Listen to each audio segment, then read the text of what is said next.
Good morning. Welcome back into Wake Up America. Former President Donald Trump becoming the first president to be indicted on federal charges. He will be in a Miami courtroom tomorrow afternoon. Joining us now for more is former Pennsylvania Senator, presidential candidate, and senior Newsmax political contributor Rick Santorum. Sir, thanks for joining us this morning. Senator, great to see you. So according to a new poll, this is a CBS poll, Donald Trump leads the GOP primary by 38 points, 61% to Ron DeSantis, who's at 23. This is the first post-indictment poll. We expect more to come out this week. But what do you make of it? Does this continue to help Trump in the polls? Yeah, as I predicted last week, I thought the immediate reaction would be a sort of rally around the flag, if you will, and that's exactly what we're seeing here. That Trump's lead has increased on this and a couple of the smaller polls that I've seen, and it's not a surprise. This is a blatant attack on our norms of democracy. It's a continuing attack on Donald Trump that looks to, treat him differently than they treat everybody else, or treat conservatives and Republicans, more broadly speaking, differently than everybody else. And I think Republicans are going to rally around him. On the other side, you see that the reason they're doing it is that independent Democrats obviously hate Trump and they're not going to vote for him. But you see a move the other way with independents, and that's another that's where the general election becomes more precarious as the primary election for Trump looks better. Yeah, presidential candidates like Vivek Ramaswamy has come out in defense of Donald Trump, saying that if he were to become president, he'd pardon Trump. But Governor Asa Hutchinson has some different ideas. Take a listen. For the good of the country and for the good of the office of presidency, this is unprecedented that we have a former president criminally charged for mishandling classified information, for obstruction of justice. This obviously will be an issue during the campaign, but for the sake of the country, he doesn't need this distraction. The country doesn't need this distraction as well. These are serious charges. Senator, what do you make of that? Well, I think there are a bunch of candidates out there who are anti-Trump candidates. Asa is certainly one of them, and they have real concerns about Trump, and that's, I think, why they're running, because they feel like there's a lane there to go after Trump and to try to coalesce the sort of anti-Trump, non-MAGA vote.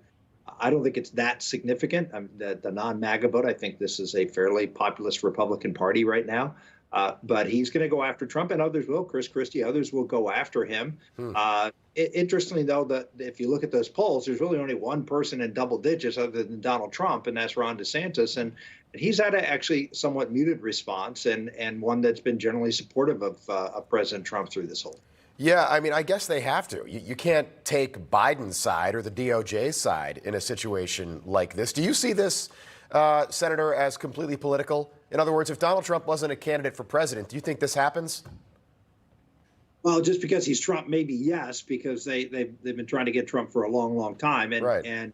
So I think maybe even if he isn't president, I think they'd still go after him. But the fact that they're going after him as a sitting president and not going after Joe Biden and not going after Hillary Clinton and having two separate scales of justice here is the real issue. And I don't know how Republicans or anybody gets around that. It is clear, and it is the reason Donald Trump is doing so well. That later on, as this thing plays out, the other question will be, are these counts, as Bill Barr said yesterday in a rather dramatic appearance, that these are very, very serious charges, and if they're half as bad as what? Yes, but Senator, let me jump in. So Bill Barr said he's going to be toast. Trump's toast if even half of these count. Here's the quote: "They're solid counts. Even if half of that is true, he's toast."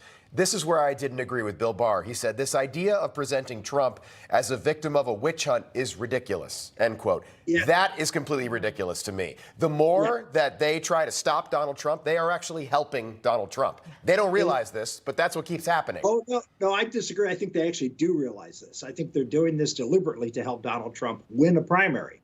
But what Bill Barr is talking about is complete that thought. Complete that thought. Why? Because they think that Biden can beat Trump?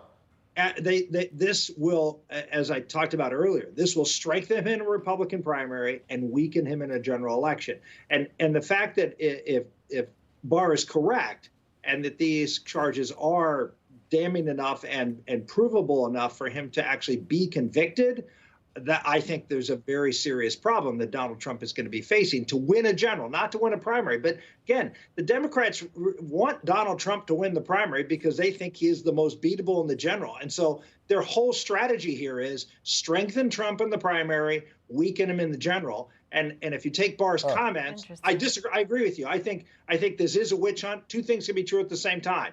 It's a witch hunt, but the charges are legitimate charges that can put him in the long term. And I agree with you. The undecideds, that's what's going to matter. But this doesn't hurt Trump with Trump supporters. They still support Trump probably more on Monday than they did on Friday. Senator, let's pick this up as the week goes on. Good to see you. Thank you. Thank you, guys.